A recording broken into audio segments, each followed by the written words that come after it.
ta'ala, today will be, as we said, a rehash of one of the first episodes of the seerah, and that is the genealogy of the Prophet sallallahu alaihi wasallam. And we began by talking about really the entire Arab race, because this is how the books of seerah begin. Who exactly are the Arabs? And there are many theories, and the fact of the matter is that there is nothing that is quote-unquote scientific. These are all legends that the Arabs have basically transferred down generation to generation, and this is the standard narrative.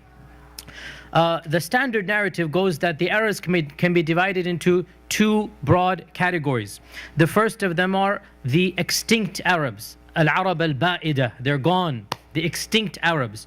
And these are also called the ancient Arabs. And these are the earliest civilizations known in the land of Arabia. The earliest human civilizations known. And the Quran mentions some of them, such as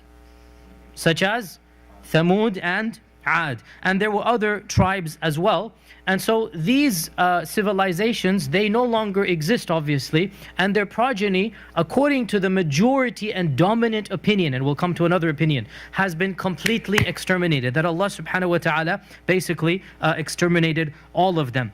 And these civilizations flourished 5,000 to 6,000 years ago, i.e. from the earliest dawn of the recorded civilization. And some of them were destroyed by Allah subhanahu wa ta'ala, such as Ad and Thamud, and others were forced to evacuate or wiped out by war. So the point is, these are called the ancient Arabs, and they're simply in the textbooks of history. The second group of Arabs are called the remaining Arabs, al-Arab al-Baqiya, those who remained. So we have the extinct Arabs, the ancient, then we have the remaining Arabs, al-Arab al-Baqiya. And these Arabs are divided into two categories, okay? So these Arabs are divided into two categories. The first of these are the Al-Arab Al-Aribah, or if you want to be in English, the pure Arabs. The Arabs who were pure Arabs. And the second, Al-Arab Al-Musta'ribah, the Arabs who became Arab, the Arabs who learned the Arabic language. So far so clear. So you have the original Arab, Al-Arab Al-Aribah, then you have the Arabs who became Arab, the Arabs who took the Arabic language, Al-Arab Al-Musta'ribah. And there are two figures that our legend says are the founders of each of these. These two figures are not brothers, obviously, they're two separate categories. The first of them, Al-Arab Al-Aribah, they say they are primarily, they say this is Qahtan, or some say his son Ya'rub, and from that they say we get Arab. Ya'rub, those who were the descendants of Ya'rub, they became Arab. And they say Ya'rub was the first who spoke the beginning of Arabic. So they say Ya'rub spoke a language, they called it Arab, and his basically people were called Arabi from this person, Ya'rub, the son of Qahtan. And they're also called Qahtani Arabs. So his father is Qahtan, so they say this is Qahtani Arabs. And these Arabs primarily were found in southern parts of Arabia, such as the ancient Yemeni civilizations. The ancient civilizations of Yemen. Who was Qahtan? Qahtan was one of the descendants of Sam. Who is Sam? Sam is the son of Nuh. And from Sam we get the English term Semite. Semite. So from Sam we get these people are Semites. Now, common legend, biblical and even Quran, not Quranic, and even hadith. There's a hadith that some scholars have said is authentic, some have said is not authentic. There's a hadith in Tirmidhi, our Prophet ﷺ said, Sam is the father of the Arabs, and Yafith is the father of the Romans, and Ham is the father of the Africans. This hadith is in Tirmidhi. And legend, even the Bible has the exact same thing. That Noah had basically, eventually there were three sons, and these three sons, from them all of the races came. Sam, Yafith and Ham. And Sam is the father of the Semite people, Yafith is the father of the Romans, and Ham is the father of the Africans. And this is the standard biblical narrative, and it is also the standard Islamic narrative as well. Of course, modern science does not accept any of this because they have their own theories. Having said that, by the way, modern science does say that the Semite people have a certain gene. So there is some evidence, but obviously modern science does not hold this to be true. So Qahtan is one of the Semites. And of course, Ibrahim is also one of the Semites eventually. Ibrahim and Qahtan are both descendants of Sam. Qahtan and Ibrahim are not brothers or contemporaries. We don't know when Qahtan lived. But Qahtan's ancestor, Ibrahim's ancestor are both Sam. And therefore both Ibrahim and Qahtan are Semites. However, of course, the lineage of Ibrahim we consider more pure. Our processing came from that. In that sense, meaning in the sense of Ibrahim alayhi salam. Now, some people say that this man Qahtan was actually one of the descendants of the ancient Arabs, Al-Arab al-Ba'ida. So he wasn't just a total stranger wandering in, but rather that some ancient Arabs remained, and one of these people was Qahtan, and he flourished at a time and a place we have no idea anything really about him other than southern Yemen basically, and that his children were called the pure Arabs because his son is the founder, let's say, of the Arabic language, Ya'rub. So Ya'rub is the founder of the Arabic language. Now, as I said, we do not know when Qahtan flourished. By the way, Imam al-Tabari said that Sam has two different branches. One of them goes to Ibrahim and another goes to Qahtan. And other people say, other scholars say that Qahtan is of the descendants of Hud alayhi salam. Hud, and of course Hud also is one of the ancient Arab al-Ariba. But the point is we don't know when he lived, and most likely Qahtan was predating Adnan by many centuries. Who is Adnan? That's the second category of Arabs, and these are the Arab al-Musta'riba, the Arabs who became Arab. Okay, so once again, two large groups, the Qahtani Arabs and the Adnani Arabs, and all the Arabs are familiar with these two big branches. These are the two mother branches.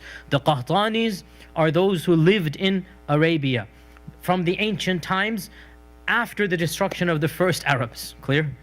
Very ancient times, but not from the earliest times. That's Al-Arab al-Ba'ida. So then who are the Arabicized Arabs, the Adnani Arabs? These Arabs are of the descendants of Ismail. One of the descendants of Ismail, Allah knows how many generations down, his name was Adnan. And Adnan, obviously, where does his lineage come from? It goes back to Ismail, the son of Ibrahim. And where was Ibrahim living? In Arabia? No, where was Ibrahim living? Iraq and Sham. Iraq and Sham and Palestine now, right? Ibrahim is from up there. So they say, therefore, that these Arabs, Adnan basically, are musta'riba. They acquired the Arabic language because Ibrahim was not speaking Arabic. He was speaking ancient Semitic language, which is the mother of Hebrew and Arabic. Some language that is neither Arabic nor Hebrew. It's some ancient Semitic language. However, most likely it is closer to Hebrew than it is to Arabic. Most likely, the language that Ibrahim spoke is closer to ancient Hebrew than it is to Arabic. So where did Arabic come from? The Qahtani Arabs. Okay? And so when the descendants of Ismail basically lived in the Arabian Peninsula, they obviously had to adopt and take in the Arabic language. Now obviously human linguistics and knowledge tells us that they must have added to the language as well. Every time a civilization comes, you also add to the language. So the Adnani Arabs, and who is Adnan? One descendant of Ismail. How many people between Adnan and Ismail? We'll come to that, but very simplistically, we do not know. And Adnan is a direct ascendant of our Prophet Muhammad ﷺ. So our Prophet ﷺ is an Adnani Arab, not a Qahtani. He is an Adnan. He has to be Adnani because Adnan is of the sons of Ismail alayhi salam, and our Prophet ﷺ is the 20th grandchild of Adnan. So between our Prophet and Adnan is exactly 20 generations. And by the way, for the Arabs here, so Adnan, one of his great-great-great-great-grandchildren was Mudar, and his brother was Rabi'a. So Mudar and Rabi'a are the two main branches of Adnan. Footnote here, there is an entire science of classical Islam, which is one of the rarest sciences alive to this day, and that is the science of Ilmul Ansab, the science of lineage. That people literally memorize every one of these branches and trees and whatnot, and that is a science that the Arabs prided themselves on. And anybody who was knowledgeable of Ansab was considered to be what we would consider a well-educated man. He's read all the classics. In those days, what are the classics? It's the Ansab, is the lineage and genealogy. So our Prophet ﷺ is of the descendants of Adnan. When did Adnan live? I did as much research as I could find here. There's a report from Ibn al-Kalbi, and Ibn al-Kalbi is one of the greatest ulama of Ansab, died 204 Hijri, very early scholar, and one of the founders of the history of writing genealogy. Classical alim, like Ibn Hisham and Ishaq, there's also Ibn al-Kalbi. Ibn al-Kalbi said that Ma'ad, the son of Adnan, lived contemporaneously with Jesus Christ. So Adnan is one generation before Jesus Christ. Now, I calculated this out. Actually, it's very accurate. This seems very accurate. Why? Because typically 100 years exactly, 100 years exactly is how many generations typically? 2? 5? 3 years exactly. The year is 2015. Go back to 1915 in your own family. And who was flourishing at that time? Great-grandfather, not grandfather. Great-grandfather, think about it. Flourishing and being at the prime where you are right now of your life. Where you are right now at your life, this is your great-grandfather, right? My own great-grandfather died in 1918, by the way. Pretty much exact, 1918 he passed away, and relatively young, he was in his 40s. And basically is exactly what I'm going to be in a few years as well. But inshallah, I hope I don't die in a few years. But the age is pretty much the same, inshallah ta'ala. The point being that if you do the math, what was the time difference between Isa and our Prophet sallallahu alaihi wasallam? Quickly, everybody should know. 570. Because our Prophet sallallahu alaihi wasallam was born when? 570. So we have exactly 570. Divide 570 by 20 and you get around 31, 32, which is basically exactly right. How old are you when you have your son or daughter? In your early 30s, typically, right? That's the time zone, typically, the average, right? And therefore, if you do the math, so we can pretty accurately date when did Adnan live? He lived 30 BC. Because his son, Ma'ad, was contemporaneous to Isa ibn Maryam. Clear? So Adnan, the founder of the Adnani Arabs, is roughly contemporaneous to the pre-Jesus Christ. And Qahtan, we have no idea, but probably a few hundred years before him, because Qahtan predates Adnan. How do we know this? Because Ismail marries into the Jurhumites, that is one of the branches of Qahtan. Clear? So the Qahtan has to predate Adnan. So with this background, the lineage of our Prophet ﷺ is divided into 3 categories. The first category we know for sure, without a shadow of a doubt, without any difference of opinion, between him and Adnan. This is set in stone. Everybody agrees. How many generations? 20. Set in stone. Everybody knows, everybody agrees. Memorized. The second category is that we can try to glean some knowledge from pre-Islamic sources, but we don't have anything concrete. And this is from Adnan to Ismail. From Adnan to Ismail. Now, we cannot have any information from the Jewish and Christian sources about this period. Why? From Adnan to Ismail. Why?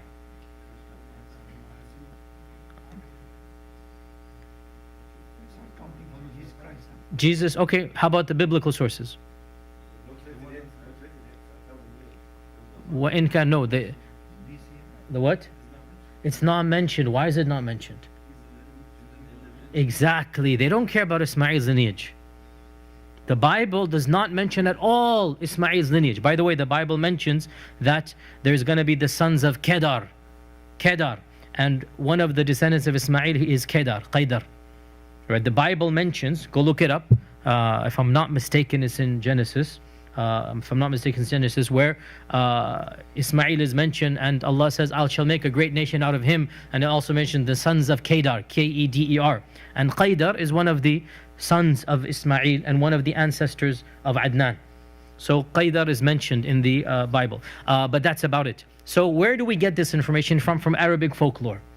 And Arabic folklore has not been preserved that well. So At-Tabari, for example, mentions 7 opinions about the lineage between Adnan and Ismail. And in one opinion, there's 7 people, in another 8, in another 9, in another 10, in another 41 people between Adnan and Ismail. In the end of the day, we have no idea. It's a big question mark. What are the names of the ancestors and how many ancestors between Adnan and Ismail, we have no idea whatsoever. Even though, to be frank, 7 does not seem enough, because if you do the math, Ismail is not living just 200 years before Jesus Christ. 7 generations would be 300 years. That's not enough. And probably the 41 seems closer to the truth. In any case, we don't know. So that's the generation, or that's the case we have no knowledge about. Then from Ismail to Adam, we have one source. What's that source? The lineage of Ismail to Adam. We have a source. What is our source? Where do we look up a lineage from Ismail to Adam? The Torah, the Old Testament. Can we rely on the Old Testament? No. So that's our only source of information. And if you look at some of the charts printed in the Muslim world, and we find them in our houses, you find a lineage of the Prophet all the way to Adam. You must have seen this. It's also online and whatnot, right? This chart is half fact, half myth, and half fiction. That doesn't make sense. 1/3, 1/3, 1/3. Okay?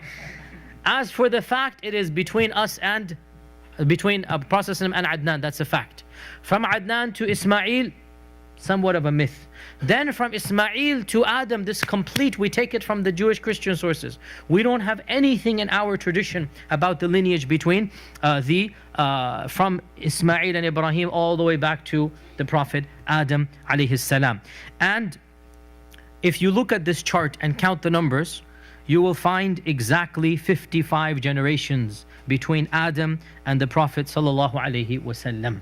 And this fits in perfectly with the Jewish calendar of around 6,000 years, because the Jews and the Orthodox, or the fundamentalist Christians, the Orthodox Jews and the fundamentalist Christians believe that we have been around for how many years?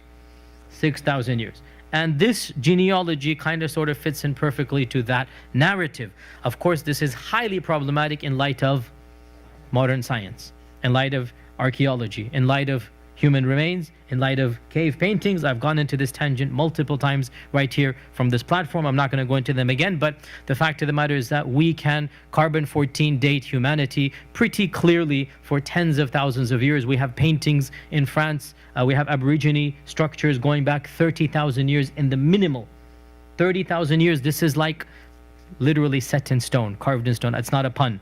We have carved in stone images. We have a handprint of a famous cave that was uncovered in France. The artist left his handprint on there, and it was a cave that was basically blocked off, and it was discovered a few years ago. Famous, and there's a National Geographic documentary about this. He left his handprint over there. You can carbon-14 date. The cave was cut off because there was an avalanche and it was sealed completely. Then it was discovered a few years ago. You go back, you see the remains of the fire. You see the remains of the painting, the carvings. The animals shown no longer exist in the world. Right, so it's a bizarre, amazing. This goes back 30,000 years. These are Homo sapiens. These aren't some Neanderthals or some Cro-Magnon. These are Homo sapiens, us.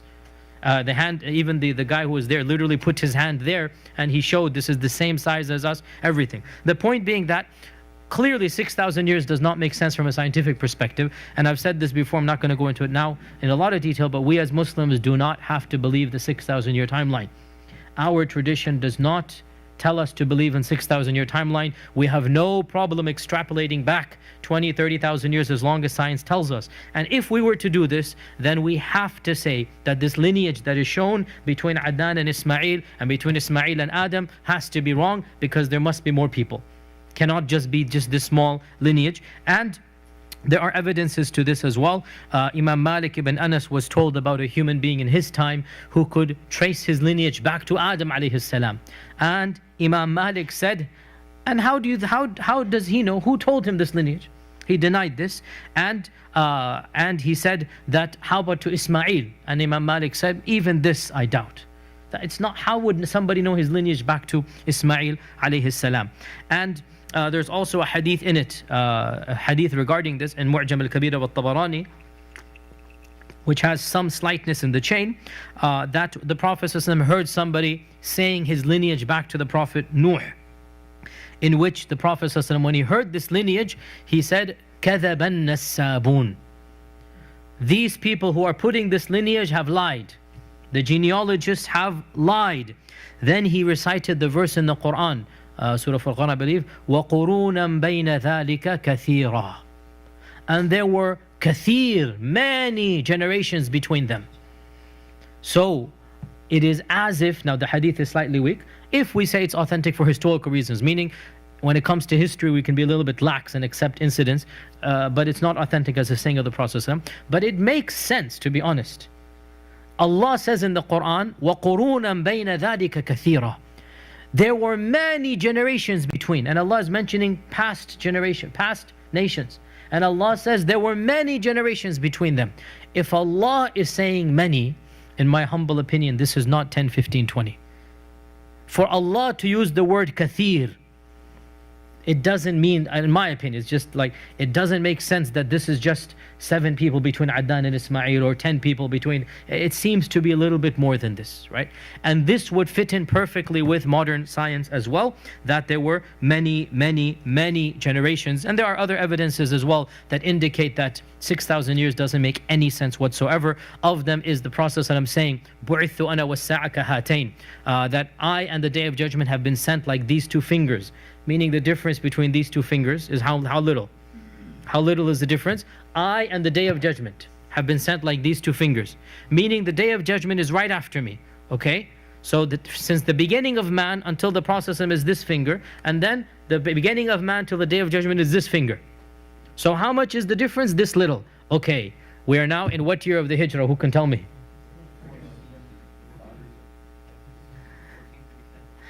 People have opinions about which year we are in the Hijrah. 1437 now. 1437 now. MashaAllah, our young brother is right. 1437. So 1,437 years have gone by and we're still not here. And we don't want to be alive when this year comes. Right? So if this little amount is 1,000 years, how about then the rest of the finger? Doesn't it kind of make sense to stretch it back to more than just 6,000 years?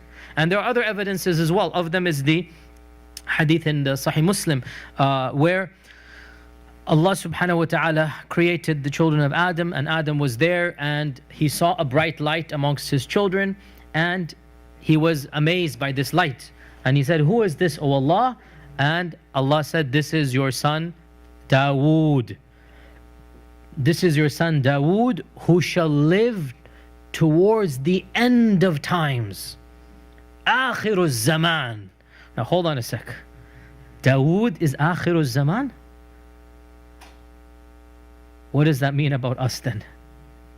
If Dawood, who lived maybe 3,000-4,000 years before us, right? Allah knows how many years. If Dawood, or sorry, not 3,000-4,000, bit less than that, but still, if Dawood is Akhiru zaman, where does that leave between him, Adam, and Dawood? How many generations? If we were to go according to the biblical or the 6,000 year period, Dawood would not be akhir. Dawood would be a little bit after half. Right? So for Allah to say, "This is your son Dawood who will be fi akhir zaman." So why am I saying this, by the way? Because in my humble opinion, the evidences are very clear for me, but these are not certain evidences. They're not qat'i, they're dhanni, that the 6,000 year timeline is not Islamic. And this is one of those things that people bring doubts about Islam. Look at your 6,000 year, you don't believe in evolution, for example, whatnot. And I have given entire lectures about that, not the time here to get into it. We're not restricted to 6,000 years. We can extrapolate, mashallah, tabarakallah, as long as science tells us to, because we don't have any time frame. And perhaps these evidences seem to suggest that there were plenty of generations between our Prophet ﷺ and Adam. طيب. With that, now let us get to the actual lineage of the Prophet sallallahu alaihi wasallam. That our Prophet sallallahu alaihi wasallam is Muhammad ibn Abdullah ibn Abdul Muttalib ibn Hashim ibn Abd Manaf ibn Qusay ibn Kilab ibn Murrah ibn Ilyas ibn Mudar ibn Ghalib ibn Fihr ibn Malik ibn al-Nadr ibn Kinana ibn Khuzaymah ibn Mudrika ibn Ilyas ibn Mudar ibn Nizar ibn Ma'ad ibn Adnan. This is the exact 20. Okay? That is his lineage as has been agreed upon. These are exact 20. And we do not have much information about all of these 20. However, we do have little tidbits here and there about some of them. And in particular, our Prophet ﷺ mentioned some of them in his ancestry. This hadith is in Sahih Muslim. And so let's look at this hadith, and then we definitely have to analyze the people that he mentioned.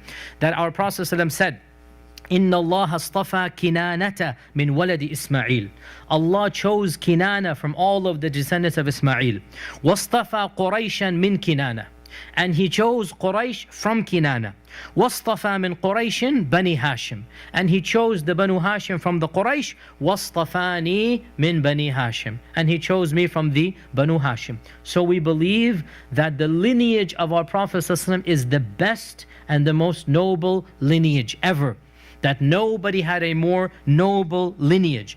And this was very important, especially for the Arabs of his time. Because for them, everything depended upon lineage. Everything. His status, his nobility, any cause he was fighting for, everything depended upon his lineage. So our Prophet ﷺ was chosen to be of the best lineage. And this is narrated by the Sahaba themselves. When Ja'far ibn Abi Talib was speaking to the Najashi, so what did he tell the Najashi? And I've gone over this story before as well. So Allah sent a messenger to us. We knew his lineage. عرفنا نسبه.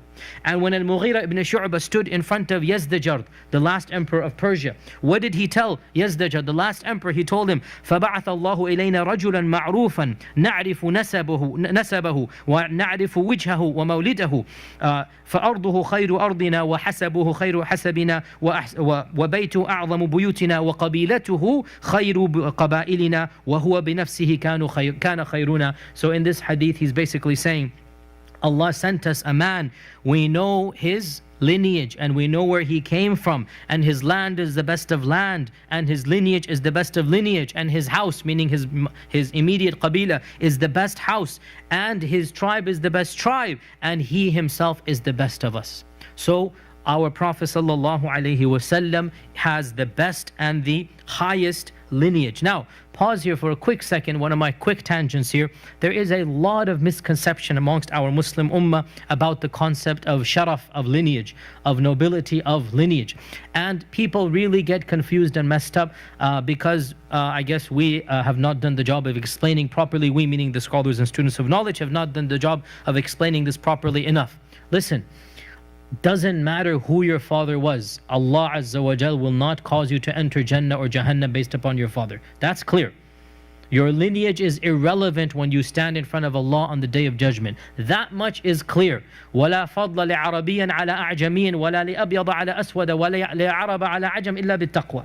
There's no problem about this. But this does not mean that nasab and sharaf and hasab is irrelevant to a person's stature in this world. Rather, the world universally acknowledges lineage as something to be acceptably proud of if it is done within a reasonable amount.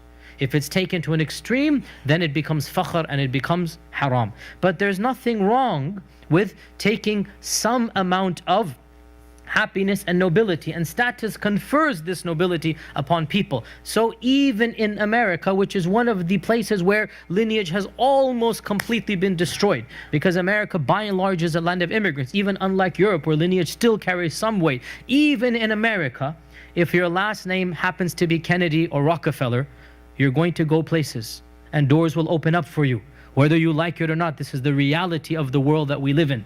Right? It doesn't matter if you're the most ignorant, uneducated person. If your last name is Bush, you might end up, well, let's not go there. But the point being that it doesn't matter. You know, this is the reality of the world we live in. That parents, grandparents, tribes, they do establish some type of respectability and precedent. And there's nothing wrong with accepting this as long as it doesn't become a racism or a mark of pride. And what did we expect Allah Azza wa Jal to choose our Prophet except the best lineage in the history of mankind? The best lineage in the history of mankind, and this goes back to the sharaf or the honor given to the Prophet sallallahu alaihi wasallam. And that is why, and this is a very controversial point that many Muslims balk at when they hear, but this is something that is very clear in the Sunni tradition at least, that the tribe of the Prophet Quraysh has certain blessings and the Al al-Bayt have certain privileges. We believe this as Sunnis, even though we say the Shia have gone to an extreme. We as Sunnis confer privilege on the Ahl al-Bayt. Is that not the case? Even though we say the Ahl al-Bayt will not enter Jannah if they're not righteous. A person who is not righteous of the children of the Prophet, that's not going to cause him to enter Jannah. But in this world, do we not respect them more? Do we not prevent zakat? Because zakat is not appropriate for them. We don't give them zakat because zakat is not given to, it's demeaning to give zakat to the children of the Prophet, the Ahl al-Bayt of the Prophet sallallahu alaihi wasallam. Right? And we have other ahkam as well. So the righteous amongst them have a double reward and a double respect, and the unrighteous amongst them, their lineage is not going to cause them to enter Jannah. So the Ahl al-Bayt and the Quraysh as well. Our Prophet sallallahu said, Al-a'immatu min Quraysh. The leaders of my ummah should always be from the Quraysh. This is a hadith. And that is why for the bulk of this ummah, the Abbasids and the Umayyads and the bulk of the ummah up until the 1500s CE, basically for 1000 something years, our khulafa were from the Quraysh. Yani the khulafa al-Rashidun and Zubayr, Abdullah ibn Zubayr, and then the Umayyads and then the Abbasids, they're all from the Quraysh. And that's a majority of the Sunni world basically accepted this reality. The point being that our Prophet ﷺ was from the best of all lineages. So he said that from the children of Ismail, Allah chose who? Who? From the children of Ismail, Allah chose Kinana. Okay, before we jump to Kinana, let us talk one sentence about Mudar. Mudar is one of the ancestors as well of the Prophet sallallahu alaihi wasallam. It is said that Mudar was the first of the Arabs to train camels and to use them in a way that they can basically travel in caravans, and he would also have camel poetry. What is camel poetry? So it's like what you say to the camel to get it to go. So to train the camel to go faster and slower and to do that. So it is said that Mudar was of the first person to do that. As for Kinana, Kinana, the name means that the pouch that you put the arrows in, this is what Kinana means. And that's not his actual name. He is called Kinana. Why was he called Kinana? Because he was known for his bravery. He was known as being a repository of ilm, of wisdom, of knowledge. It is said in the books of history that people would do Hajj in order to meet with Kinana. Now Hajj, of course, since the time of Ismail. So Kinana, to meet Kinana became an honor. And people would have a double niyyah when doing Hajj. That not just to come for the Makkah and the Hajj, but to also meet Kinana. People would literally travel. Kinana lived a very long life, and he was a repository of knowledge, of wisdom. And he has certain sayings still recorded in classical Arabic about wisdoms and parables or statements of concise wisdom. These are recorded from Kinana. So Kinana was a legendary Arab up until the time of the Prophet sallallahu alaihi wasallam. Then he said, and from Kinana he chose Quraysh. From Kinana he chose Quraysh. Okay, I just quoted you the lineage of the Prophet. There is no man called Quraysh in there. There's no man called Quraysh. Who is Quraysh? Lots of opinions, and it appears that there are three people who can be called Quraysh, and some scholars have said there's the big Quraysh, the middle Quraysh, and the small Quraysh. Al-Quraysh al-Akbar, Al-Quraysh al-Awsat, and Al-Quraysh al-Asghar. So three people have this title, but two of them are the real contenders, and that is, number one is Fihr, and number two is An-Nadhr. Fihr and An-Nadhr. Going back to the lineage, Muhammad ibn Abdullah, ibn Abdul Muttalib, ibn Hashim, ibn Abd Manaf, ibn Qusay, ibn Kilab, ibn Murrah, ibn Ka'b, ibn Lu'ay, ibn Ghalib, ibn Fihr. So number 11, 12, number 12, Fihr. Ibn Malik, ibn An-Nadhr, or number 14. So either 12 or 14, one of these two is Quraysh. One of these two is Quraysh. And they say that An-Nadhr is the big Quraysh and Fihr is the middle Quraysh. And Qusay, who is 5 generations, is the minor Quraysh. So three people had a founding role in the tribe of Quraysh. But the actual descendants of Quraysh, the actual tribes of Quraysh, all of them combine at Fihr. and Fihr is the 12th. 12th. So the stronger opinion, the one person who combines all the tribes of Quraysh, and one simple fact here, that the 10 who were promised Jannah were all Qurashi. They were all Qurashi. Who is the one ancestor, the closest ancestor? It's Fihr. The 10 people who were promised Jannah, Ashara Mubasharun, if you go back to their lineage, you keep on going, it's actually Fihr where they all combine. So the 10 people combine at Fihr, so therefore it seems to be Fihr is the person who is Quraysh. And all of the tribes of Quraysh, how many tribes of Quraysh were there at the time of the Prophet ﷺ? Probably around 12 or 13 sub-tribes. So you have the Banu Hashim, the Banu Zuhra, the Banu Makhzum, all of these tribes we've kind of talked about here and there, the Banu Umayyah, the Banu Abd Shams. These types, they're basically around 12 or so tribes, and they all go back to Fihr. So Quraysh, what does it mean therefore? This is a laqab, a name. It's a title, not a name. What does Quraysh mean? A number of opinions once again. One opinion is that Quraysh comes from the term to trade, because the Quraysh were involved in trading. Another opinion is that Quraysh yaqrishu comes from gathering together, because the Quraysh were in different areas and one of their ancestors combined them in Mecca. We'll come to the story very briefly. And a third opinion, which is narrated in Tabari, that Quraysh comes from conquering, because there's a long story where one of the Quraysh basically conquered, or long story, and then they say this is why he is called Quraysh, that Quraysh will conquer other tribes. Whatever the point, whatever the meaning is, this was the laqab that stuck with Fihr. And so the descendants of Fihr are called Qurashi. And therefore all of the tribes of Quraysh go back to Fihr, who is 12 ancestors back from the Prophet sallallahu alaihi wasallam. So now let us begin very quickly about the immediate ancestors of the Prophet sallallahu alaihi wasallam, whom we know a little bit more about, beginning with Qusay, and then Abd Manaf, and then Hashim, and then Abdul Muttalib. That will be our rest of the halaqah for today, what we know about these people. And then we'll stop before the birth of Abdullah and Amin in the story. We already have that inshallah, so you can go back to that online. It's already been done. So today we'll just finish up with the story of Qusay, Abd Manaf, Hashim, and Abdul Muttalib. And as for the marriage of Abdullah and Amina, that's already been recorded and done. Qusay, how many generations? I want everybody to memorize at least up to Qusay. At least up to Qusay. So come with me. Number 1, Muhammad ibn Abdullah ibn Abdul Muttalib ibn Hashim ibn Abd Manaf ibn Qusay. Okay, memorize this. At least this much everybody should know. Okay, so Qusay is the star of the Quraysh. That's why he's called the minor Quraysh.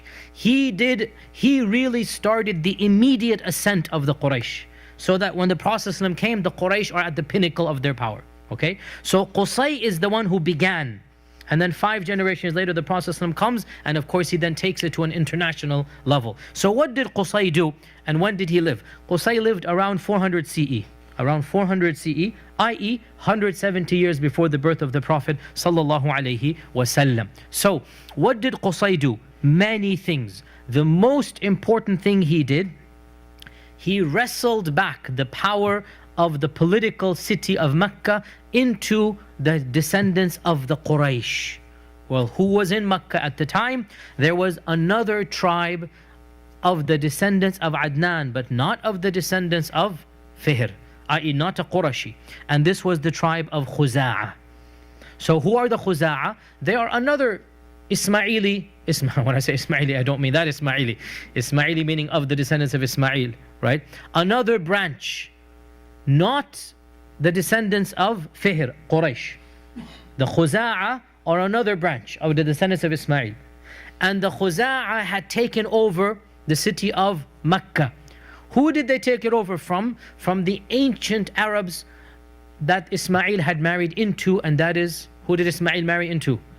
Jurham.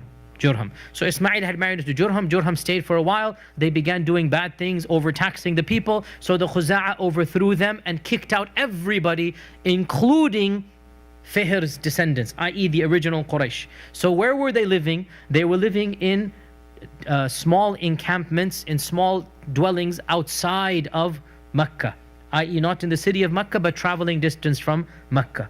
So Qusay, in a long story mentioned by Ibn Ishaq, managed to win over the tribe of Khuza'a, the chieftain of the tribe. How did he do so? By a very smart tactical move. He married his daughter. So the chieftain of Khuza'a, he had sons, he had daughters. Qusay managed to marry one of his daughters, and he then demonstrated his skills over and above the sons even of the chieftain of Khuza'a.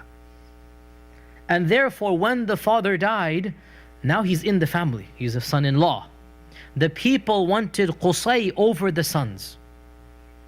And because of this, he managed to actually go to war with the other tribes, and he called in the descendants of Fihr, i.e. the other Qurayshi tribes. And this is now the gathering. Some people say this is why Quraysh is called Quraysh. Some people say this. He gathered together the tribes of Banu Fihr, and he fought the tribes of Khuza'a. And of course they're very distant cousins, obviously, very distant cousins. But he fought them and he expelled them. So he took over Mecca.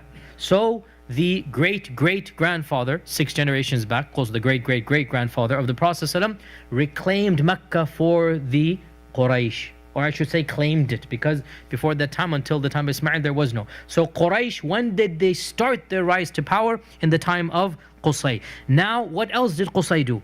Qusay was the one who built the Darun Nadwa, which was the parliament. He was the one who instituted this concept of everybody come and voice your opinion. Then he built the structure that the Prophet himself, exact same area, I'm sure it was not the same building, but the same area of Darun Nadwa. We have mentioned the Darun Nadwa so many times. Who was the one who built it? It was Qusay. He also took custody of the Kaaba, and he assigned responsibilities that trickle down. The responsibility of water, the responsibility of hospitality, the responsibility of diyafa or guests, the responsibility, the keys of the Kaaba. He was the one who made a list of responsibilities, and when he was alive he had it all.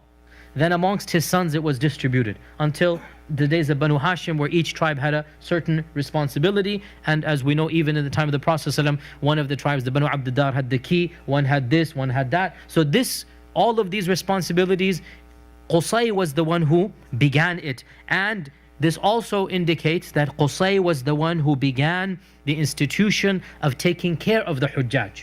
So the Hujjaj would get free food and water. That wasn't there before. Now this is, frankly, he's probably a good guy, and nobody's denying that, and he's also a good politician. Because to be a good politician, what must you do? So make the people happy. There's nothing wrong with being a good guy and a good politician. I know it's rare, but that's... So Qusay was one of those people, that he wants to please the people, and he's a good person, a hospitable person, and therefore he instituted the entire concept of free hospitality for the Hujjaj. When they come, they are our guests. And every Hajj he would stand and do a fundraiser. And he would say, "Oh people of Quraysh, Allah has given you the blessings of taking care of His house, and the people are coming, and these pilgrims are guests of Allah, and they deserve our hospitality." So they would donate money and food and whatever, and he would then provide for the Hujjaj. And also Qusay would facilitate the actual Hajj rites as well. He would light a fire for the Hujjaj in Muzdalifah. They could then use that fire to take their own, to the local tents. He dug a well to provide water for the Hujjaj. And this water was needed because, we've all done this before, but I'll just reiterate, there was no Zamzam in the time of Qusay. Why was there no Zamzam in the time of Qusay? Go back 1,000 years or however many years that we talked about Khuza'a taking over from Jurhum. So when Khuza'a attacked Mecca, we're talking, Allah knows how many centuries ago. We don't know when this happened. This is probably, we're going back a little bit after the time of Jesus Christ. I mean, this is like 400 years before the Prophet ﷺ. We don't know roughly when. When Khuza'a attacked Jurhum, and Jurhum realized they're going to lose, they did a very dastardly deed. They buried the well of Zamzam. They destroyed it and they buried it. And no matter how much Khuza'a tried, and they tried, they could not find the well. They just keep on digging and nothing is happening. They could not find the well. Of course, Allah will, they would not find it. So for over 300 years at least, the people of Mecca were forced to get water from other sources. Now they cannot leave, this is the house of Allah. They're also accustomed to living there. Once you become accustomed to living, then you bear with it, right? So they cannot leave. So they had to dig wells far away and bring the water in. They would have mountain collecting ways to do that. So they had a very tough time, but they eked out an existence without water.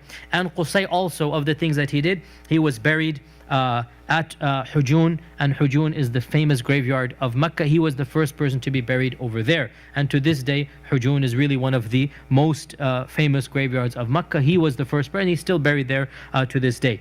His son Abd Manaf, his actual name was Mughira, and Manaf means that which is raised, so they would give other names to Allah subhanahu wa ta'ala. And Abd Manaf was known for his handsomeness and his leadership skills. He became famous even in the lifetime of Qusay. Abd Manaf was handed many responsibilities and he was beloved to the people. His son Hashim is of course where we get Banu Hashim from. And Hashim is not his name, it is his title. His actual name is Amr. His name is Amr.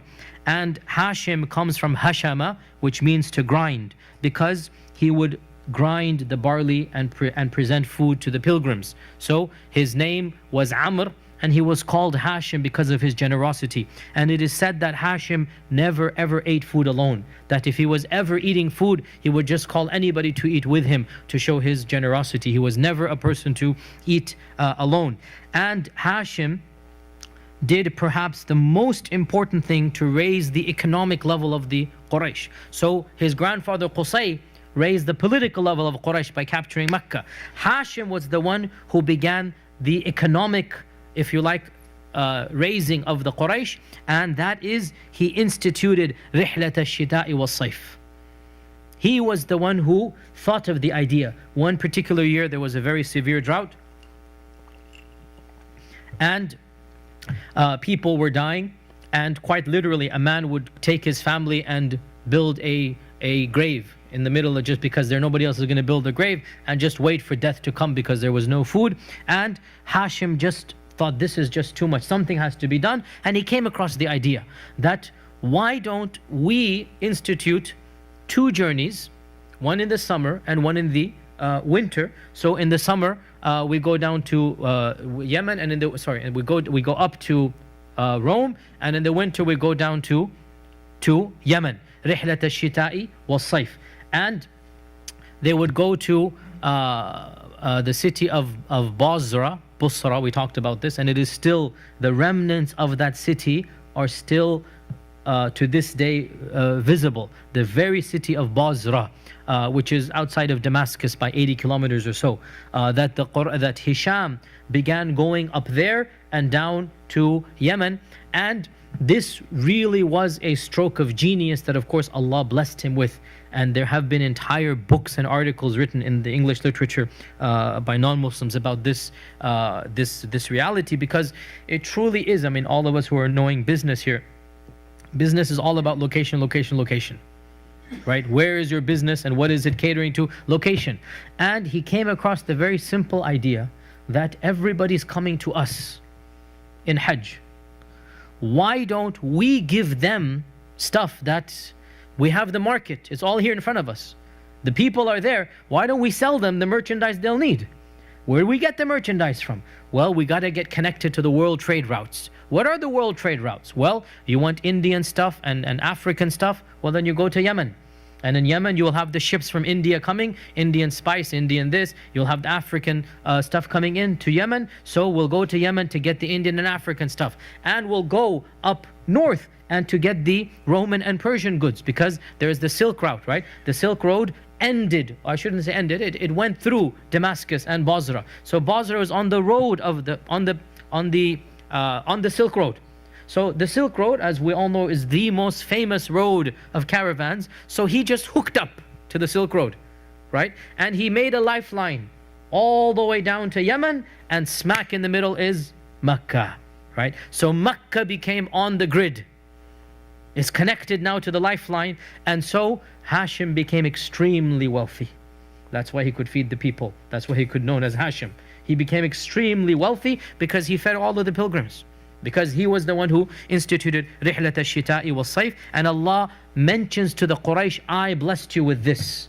The whole surah is revealed. لِإِيلَافِ قُرَيْشِ إِيلَافِهِمْ رِحْلَةَ الشِّتَاءِ وَالصَّيْفِ فَلْيَعْبُدُوا رَبَّ هَذَا الْبَيْتِ الَّذِي أَطْعَمَهُم مِّن جُوعٍ وَآمَنَهُم مِّن خَوْفٍ. I am the one who gave you the money so that you're no longer hungry, so that you're no longer fearful. I gave you the protection of the Kaaba. It is also said that Hashim understood that because he's from the Quraysh and because they are the neighbors of Mecca, nobody would harm them. And so he took advantage of the fact that in a lawless society, him being from Quraysh and Mecca actually gave him protection. Nobody robbed the caravan, because you can't possibly rob the caravan going to Mecca, can you? Right? Even the pagans felt a little bit of like, these people are too holy for us. So Allah says, لِإِيلَافِ قُرَيْشٍ. This honor, this sanctity, this custom, who gave it to you?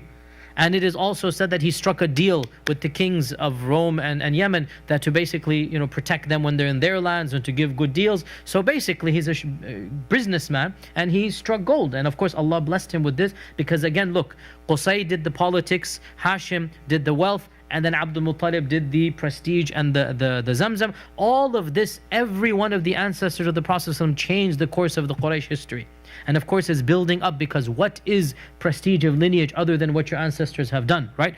Why are Rockefeller and Kennedy famous? It's because of what people have done one generation after the other. If they didn't do it, they wouldn't be Rockefellers and Kennedys, right? They'd just be like Tom, Dick and Harry after that, right? So how is the prestige or the lineage built? It's what the ancestors do. And in the case of our Prophet ﷺ, each and every ancestor is doing something that is absolutely amazing. And Hashim was extremely wealthy, and he was also very generous. And of course this wealth, it created jealousy, especially amongst his brother Abd al-Shams and his nephew Umayyah ibn Abd al-Shams. And this rivalry between the Banu Umayyah and the Banu Hashim would continue up until Islam and post-Islam, with the Abbasids and the Umayyads as well. That rivalry was established in his time. And Hashim married a number of women, actually almost all of these. Of course, to marry multiple women was the norm, and in fact almost all of the ancestors of the Prophet ﷺ had multiple wives. Hashim also married multiple women. One of his wives and the great-grandmother of the Prophet ﷺ was from Yathrib. And this was without a doubt something that Allah Azza wa Jal, of course, had planned. Why would a person from Mecca marry somebody from Yathrib? So that 3 generations from them, the Prophet would have distant third cousins amongst the Ansar.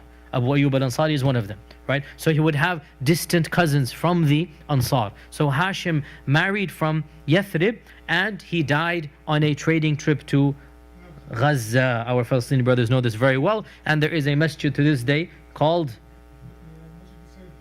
Masjid al-Sayyid Hashim, obviously. And that is why Gaza is sometimes also called Gaza to Hashim. See, to this day, the famous Gaza, Gaza, Hashim is buried there.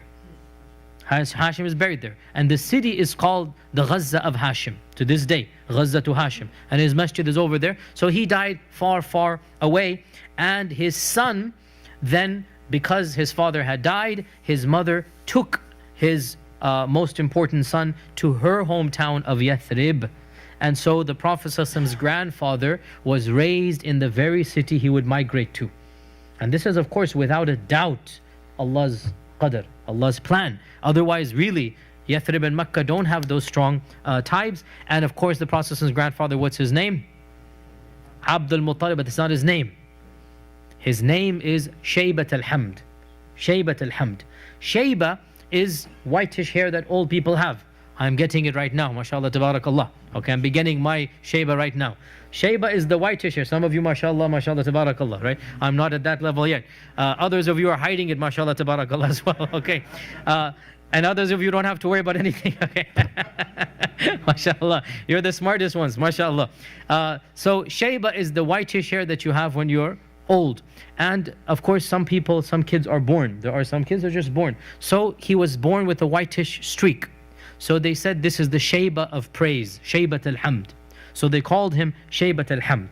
And this was his name, Shaybat al-Hamd. He grew up in Yathrib because his father had passed away, and his mother actually didn't even tell his uncles that she was pregnant, because she was worried that the child would be taken away. So when she was pregnant, her husband died, she went back to Yathrib, and then the child's born there. Now she's happy, that's safe, because in those days child custody goes to the stronger, and Quraysh is the stronger. So she went back, she lived a quiet life. One day it is said that the uncle of Shaybat al-Hamd, and his name is Muttalib, the uncle, was visiting Yathrib, and he saw Shaybat al-Hamd, and he said, "This is my blood."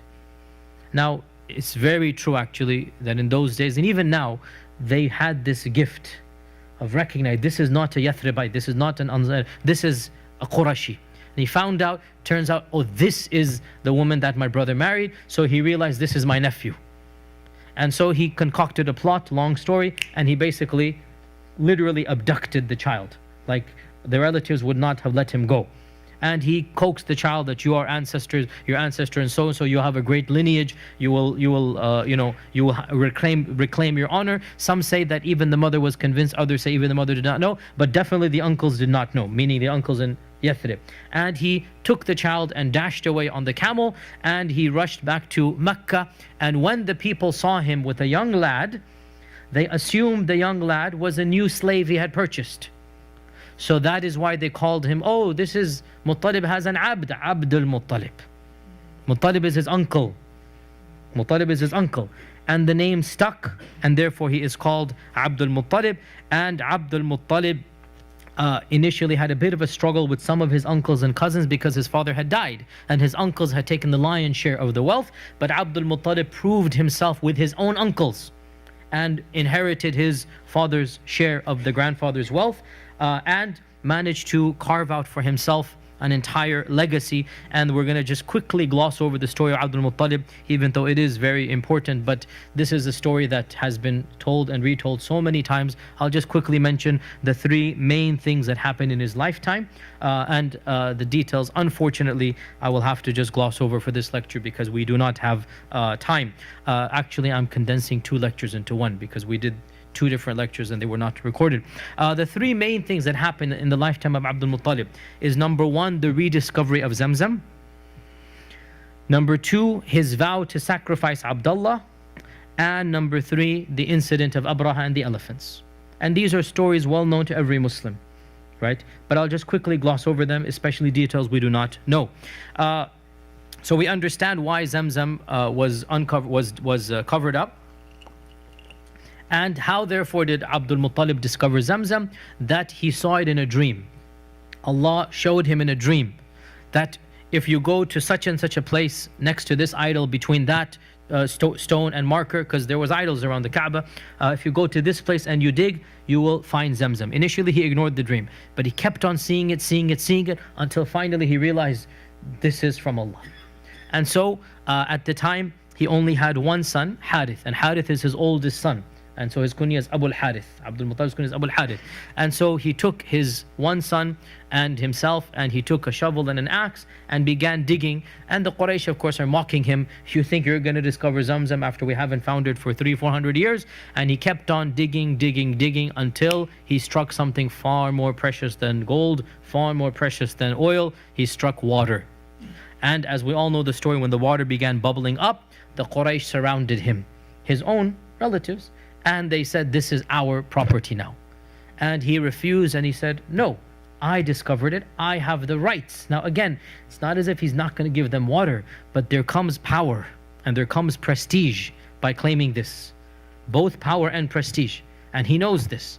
And they surround him, and war is about to break out. This is a civil, not a war, but a scuffle that might lead to death. And that's when he makes a vow to Allah that, oh Allah, if you ever give me 10 sons to defend me, then I promise I'll sacrifice one for you. That's when he does this.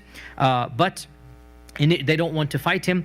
And so they agree to go to a fortune teller who is their priestess. So of course, their religion is paganism. Who is their sheikh? Who is their elder? It's a priestess far, far away. That's the senior most pagan, whatever. Yeah, the Hindus have their pundits, whatever. So they have their hierarchy. So they agree they will go to such and such a lady. And on the way there, they get lost actually, and they're about to die. On the way there, all of them, they were all cousins and relatives. They're about to die. So much so that Abdul Muttalib says, each one of you should dig his own grave because we're too weak to bury the graves, to bury each other. So they dig their own graves. And as Abdul Muttalib is digging his own grave, he strikes water again. And so his cousins and distant Quraysh said, this is a sign from Allah that the water is yours because this water saved us. So without going to the priestess, they then come back and they voluntarily gave the rights of Zamzam to Abdul Muttalib. And then of course, as we all know, eventually Abdul Muttalib has how many children? How many children does Abdul Muttalib have?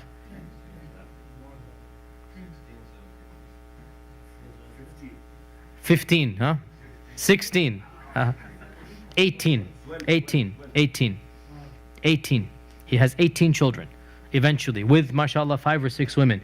And so he has 12 sons and 6 daughters.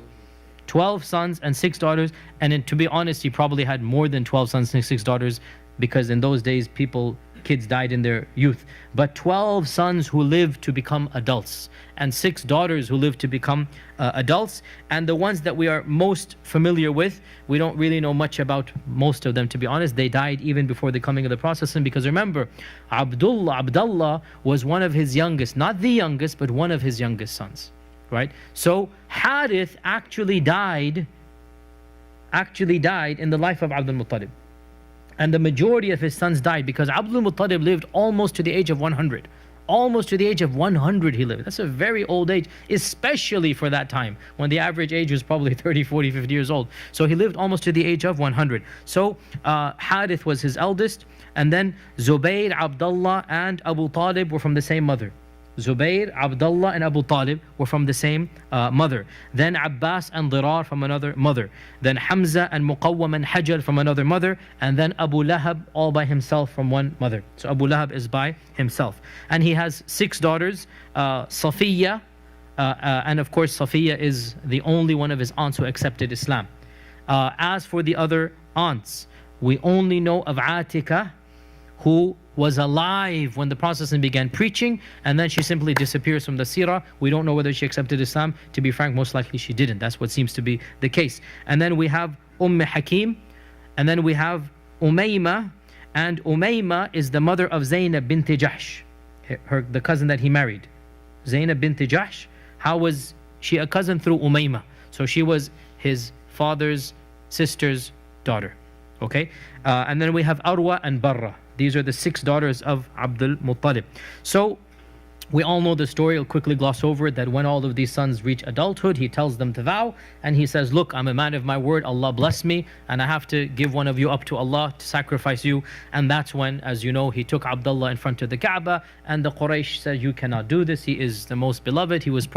Abdullah was probably 17 at the time, 16 or 17, and so they said, you know what, why don't you go to such and such priestess, another of their elite priestesses, and see if there's a way out. And that is when the 100 camels was instituted. As you all know the story, I'll quickly gloss over that one. And this is when the life of a person became equivalent to 100 camels, which is still the Sharia to this day. That if you do a manslaughter or accidental murder or accidental manslaughter or intentional murder, you have to pay 100 camels as blood money to this day. And if you want to do the modern equivalent, you literally calculate the cost of a camel in US dollars. That's what the Sharia will say, and then you then put that price and say that's the cost of a person's life if you accidentally kill somebody or whatnot. Where did this 100 camels come from? It comes from this incident that the Sharia came and then confirmed it, that this is the price of one man, 100 camels. And then the third and final story, which is the story of Abraha,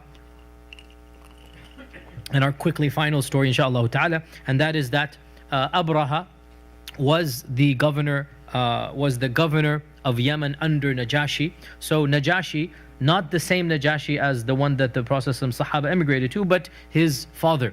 That Najashi had conquered some areas of Yemen, and he had sent his governor, and his governor's name was Abraha. So Abraha was the governor of the Najashi in Yemen, and he saw his people every year go north. So he said, where are you guys going? So they said, we have to go do Hajj. We have to go do Hajj. He said, why? What is there? He said, there's the house of Allah. So he said, I will build you a house that is far better than any of your houses, and you will come for Hajj under here. So he built a massive cathedral, because they were Christians, and it was out of glass and out of, can you imagine in Arabia to bring stained glass? Because they had access to these architects and whatnot. And he built a cathedral in Yemen, the likes of which he thought would become the biggest temple of Christianity in the entire Arabian Peninsula. And he then said, all of you have to come over here rather than going to up north to the Kaaba. And when one of the Bedouins heard this, he went there, but he went there to relieve himself, number one and number two, right? And he went there and he did that. And he became so angry, Abraha, that he said, as revenge, I will destroy this house, so people must come to my house.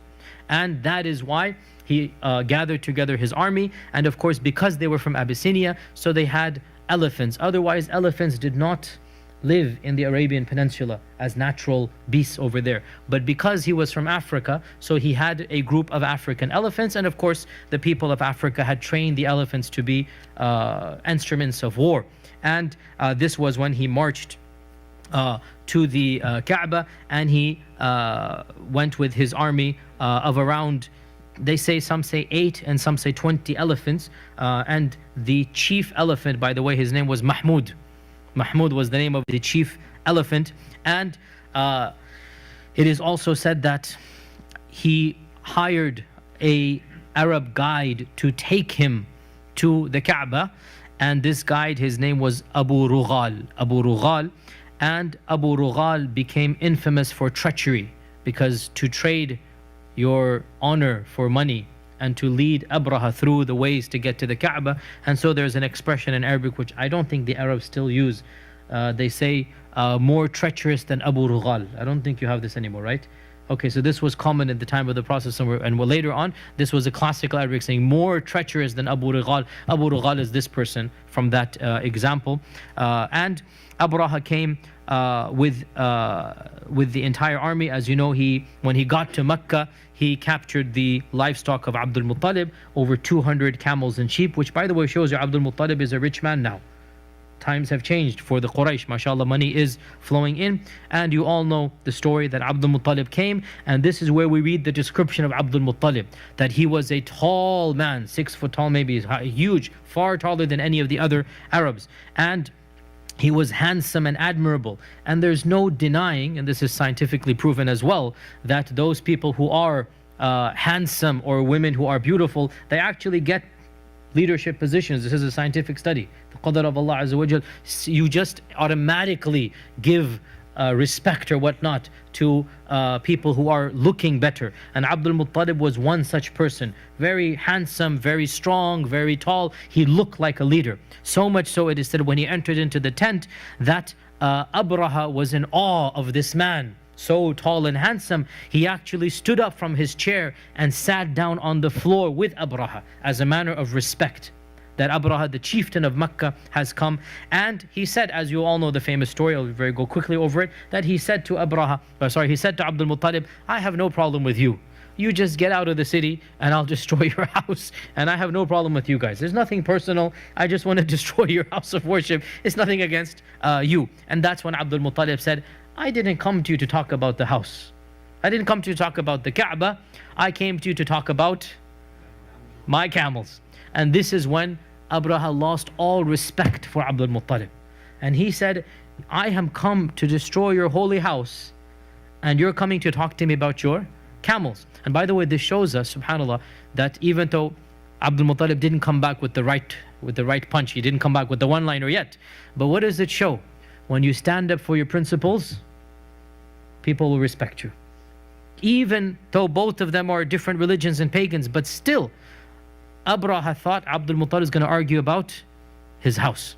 And so he is honoring him. Then when he said, I want my camels, he said, I lost all respect for you. That's when Abdul Muttalib gives the one-liner punch, the upper right cut, and he says that it's not my business. The house has a Lord who will protect it, and the camels have a Lord, and it's my job to protect the camels, right? So because of this one-liner, Abraha gave the camels back, and that was when the Quraysh left the city after making lots of dua. Abdul Muttalib is pleading in front of the Kaaba, "Oh Allah, we cannot fight this army. They're too strong for us. They have these elephants, they have these 1,000 men, whatever. You take care of it." And they then left to the mountains, and this is when they faced Mahmud to the Kaaba, and they are telling him to go and go and go, and he would not go. Even if they whipped him, they beat him, they bled him, and the camel or the elephant would not move. But whenever they turned him in any other direction, he would move in that direction.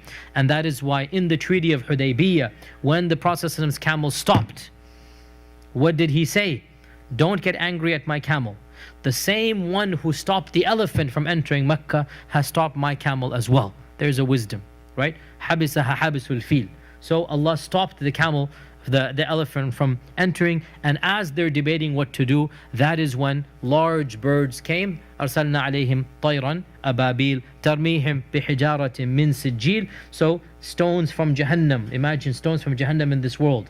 They're coming, and in front of their eyes every stone hits an animal and a person, and he literally dissolves. His skin dissolves and he becomes a pile of broken and molten flesh in front of the eyes of the people of Quraysh. And it is said that Abraha himself suffered the worst fate, and they carried him back, and his skin is dissolving the entire way, and he dies right before reaching his home in Yemen, so that he suffers the worst punishment, that he's just about there, and then he dies and he is buried over there. And it is mentioned that the traces of the elephants still were there when the Prophet ﷺ was born.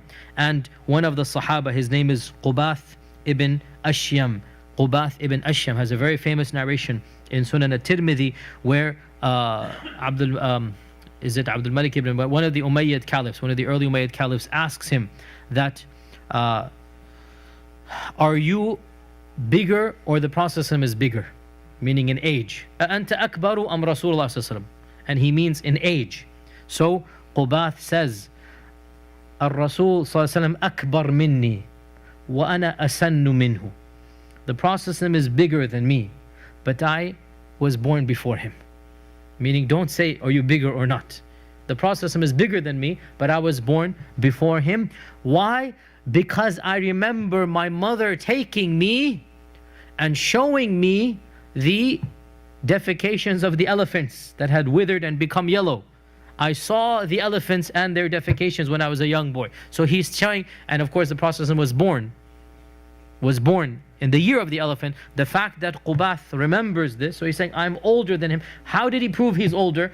"I remember my mother showing me the remnants of the elephants." And Aisha mentions and recalls that when she was a young child in Mecca, she remembered seeing one of the guides of the elephant that had come from Yemen, who had been blinded and was living as a beggar, cursed obviously to the end of his days, and begging the people for any morsel of food. So she says, "I remember one of the guys, he must have been a young man at the time, now he's an old man about to die, and he's still begging for food." This is punishment. Obviously this is the worst punishment, that you're now blinded and you have no other means. So Aisha remembers seeing that. To conclude, so the story especially of our lineage of the Prophet, it proves very clearly that something momentous is about to happen. Every single person in the lineage of the Prophet establishes something of momentous value, whether it's economic, whether it's political, whether it's just the discovery of water. And clearly therefore, when we now understand why the Prophet ﷺ was chosen by Allah, and Allah chose his lineage in this manner, that nobody in the world has a more noble and prestigious lineage. And that is why in the Battle of Hunayn, what did our Prophet ﷺ say? أَنَا النَّبِيُّ لَا كَذِبْ أَنَا ابْنُ عَبْدِ الْمُطَّلِبِ. I am the Prophet, there's no doubt. I am the son of Abdul Muttalib. So he is invoking his lineage here, because the Quraysh were still new in Islam. And he's telling them, I am that grandson of the person you are so proud of. And can you imagine the prestige of Abdul Muttalib? That it is under his leadership. He makes dua to Allah, and Allah sends the birds of Ababil, and he discovers Zamzam. And so this prestige of Abdul Muttalib, there was no chieftain in all of Arabia as prestigious as Abdul Muttalib, not just because of him, but because of his father and grandfather and great-grandfather. And so to be born to the most beloved son of Abdul Muttalib, that's Abdullah, to be born to the most beloved son and to be raised by him for 8 years. So all of this is of course a preparing for the Prophet sallallahu alaihi wasallam. And also we have over here as well the fact that two of the ancestors of the Prophet were ransomed off and saved. The first is the beginning of the chain, Ismail, and the second is the end of the chain, Abdullah. So both the beginning and the end were ransomed off by Allah subhanahu wa ta'ala, and this is clearly an indication that Allah Azza wa Jalla is blessing this ancestry.